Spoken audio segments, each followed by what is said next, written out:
सुनो दोस्तों, एक दिलचस्प बात बताऊं, 90% लोग इस आसान से सवाल का जवाब नहीं दे पाते। क्या आप इस चैलेंज को कबूल करते हैं? देखते हैं आप कितने होशियार हैं। जरा तसव्वुर करें कि आप एक कमरे में हैं जहां 3 स्विच हैं। हर स्विच दूसरे कमरे में मौजूद 3 बल्ब में से एक को जलाता है। आपको यह पता लगाना है कि कौन सा स्विच कौन सा बल्ब जलाता है, लेकिन आप बल्ब वाले कमरे में सिर्फ एक बार जा सकते हैं। अब बताएं, ये कैसे मुमकिन है? सोचें, वक्त लें, कोई जल्दी नहीं। क्या आप जवाब जानने के लिए तैयार हैं? पहला स्विच ऑन करें और उसे कुछ मिनट के लिए छोड़ दें। फिर उसे ऑफ करके दूसरा स्विच ऑन करें।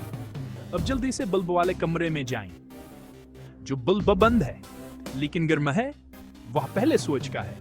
जो बल्ब जल रहा है वह दूसरे स्विच का है, और जो बल्ब बंद और ठंडा है वो तीसरे स्विच का है। क्या आपने सही जवाब दिया?